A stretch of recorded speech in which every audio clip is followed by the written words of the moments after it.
Yo, hello, welcome to my channel. Today, are scary stories. Now you may be asking, Anthony, why do you have a blanket wrapped around you? Well, you see, if I'm gonna tell a scary story, I need to set the mood right. And that it is cold in my room. First, we're gonna talk about my paranormal experiences. Some of them.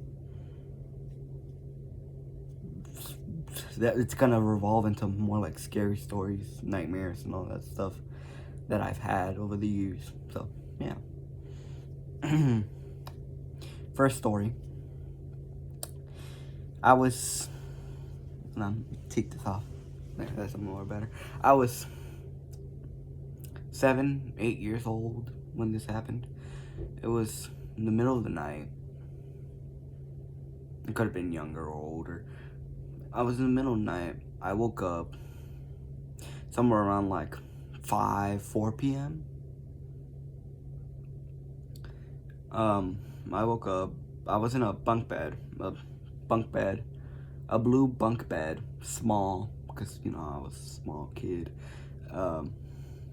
My parents were me, my sister, and parents slept in the same room.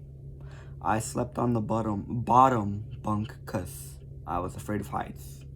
My sister slept on the top. There was a bed over there where the desk is.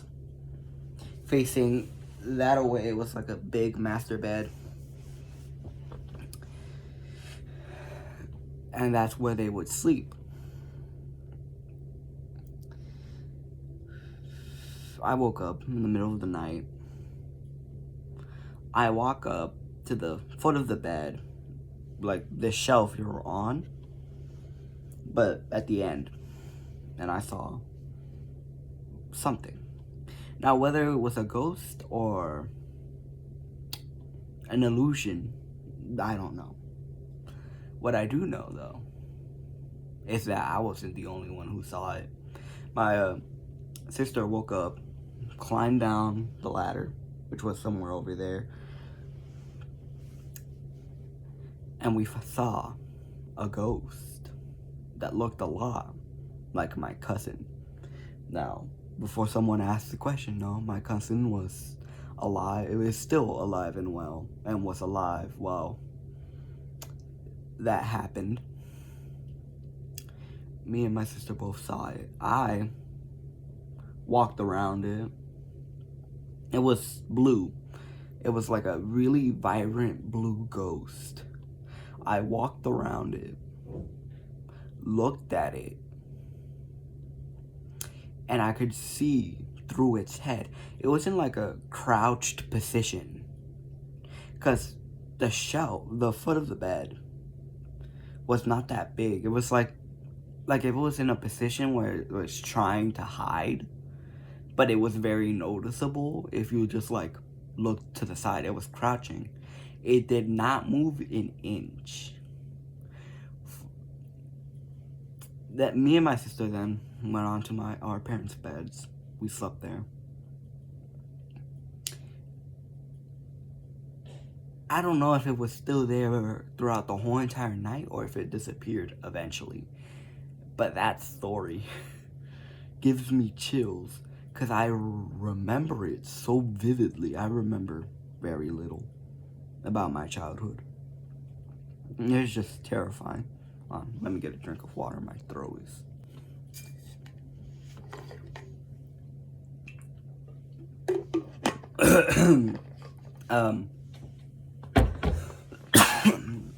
The second story, these are all short stories. The second story happened a long time ago as well. The second story, we were moving out. This is our grandparents' house. We moved out. My mom, my dad, me, my sister, and my other sister, who was very young at that point. We moved out to a different house. Couple months, years go by. I don't know how long we were in that house. Maybe days, weeks. We were packing up because, one, we could not afford the house. That's it. We were packing up to move back to grandparents' house. I walk into a room, the room we were all sleeping in. It was like, it was a 2-story house. We went, I guess you could say master bedroom had like a big window where you could see outside. At the front of the house, I went collecting stuff, to pack up. I look at a book. The book starts turning pages, and then it stops. I run my, well, I guess somewhat fat person down the stairs. Now, my parents said that maybe the window was open and the wind just like, or that the air vents, because we did have like AC, was the cause of it. First of all, I don't think there was any AC in the room we were in. 2, that window was closed. 3, that book was like, the window was over here. The book was like somewhere near the door, but far enough away from the window that the wind that was pushing the book open through the pages would have not been strong enough to just like push through every single page at once, That wasn't that windy. Next story. This one's a bit of more of a nightmare than paranormal. I was at the age of 13, 14. My fear of heights a lot less strong. I slept on the top bunk. This used to be a bunk bed. This is the bottom bunk. There used to be a top bunk up there that was cut off. What was I gonna say? I slept on the top. My sister slept on the bottom. I don't know how we came to that conclusion when, I was a lot more bigger. And, the bunk bed's top bed was very small. Anywho, how do I explain this without, like, going into much detail that you don't need to know about? I felt a hand, a presence, touch me right here in the forehead. Like this. And, I had a nightmare that same night. How do I explain this without, like, going into much detail? When I told my family about the hand, they thought it was someone else. That's all I'll go into for right now. The nightmare started out pretty normal. We were in a different, I don't know if it was a country or a state. I don't know what's counted. I'm going to say country. The country of Tijuana, which we visit from time to time. In a house. We visit the house a lot when we go there. But it looked different, like the entrance. There usually was like a big gate. There was no big gate. There was no wall, no nothing. Just a gate door. I walk in, and everyone's forgotten me. No one remembers who I am. I'm basically a ghost walking around this house.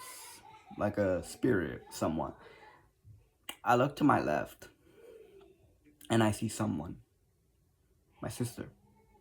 The only person who hasn't forgot me. She looked a lot more younger, though, than she actually was. Like, back when we were kids, playing with toys. I see some of my toys there, but she does not touch them. Like, she doesn't even touch hers that much. like waiting.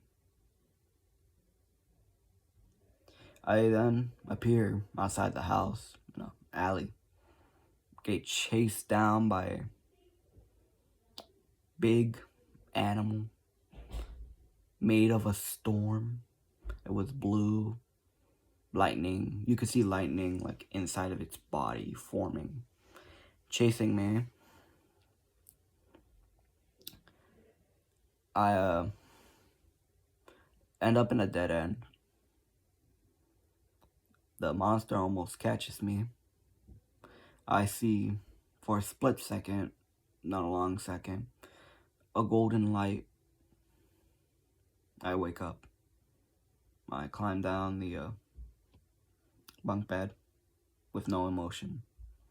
I sit down on a chair over there that I used to have with pictures on the on a mantle and cried for like minutes. 20 minutes maybe. So yeah, you know, that was fun. Last one for today. This one gives me the most heebie-jeebies, the most goosebumps out of all of them. So late one night. This is one was more recent. It was late one night. Bunk bed was still here. This time, me and my sister switched places. I'm at the bottom. She's at the top. I hear her mumbling in the night. Numbers, random numbers. 7, 8, 9, mumbling some numbers I can't hear. Sometimes saying words that I also can't hear. Heard her moving around, and I immediately closed my eyes. Because I felt a strong presence. She would move, and I could tell that she was moving. She'd roll from one side to the bed, stop, and for some weird reason, when she was there, I felt like her head, her neck extending, her head right there watching me.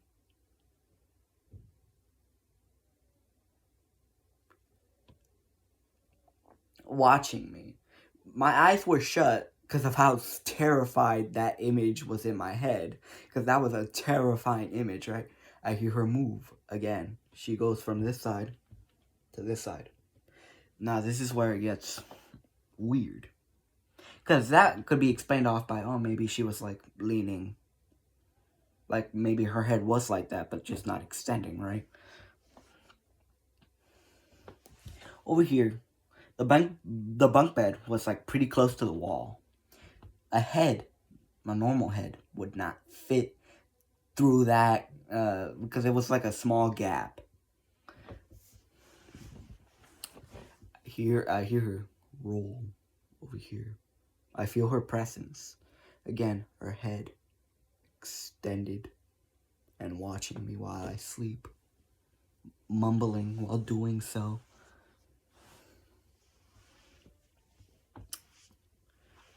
Yeah, no, I was so scared.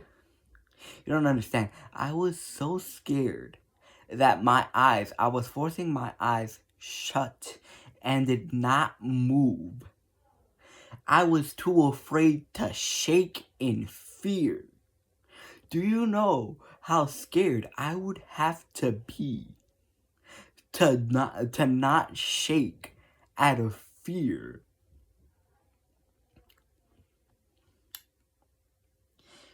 That is the most terrifying one. Because with the other stories,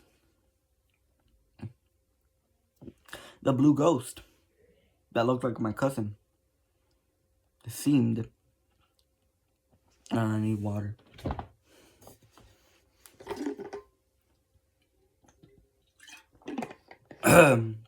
Seemed friendly. He didn't seem... I didn't... Something in my gut wasn't like, this thing has malicious intent with or evil intent. With the second story, it was just a book. Could have been explained away by anything. Maybe there was AC. Maybe the window was open. Maybe it was a figment of my imagination. The third one, while terrifying, was more sad to me because I was experiencing a lot of grief.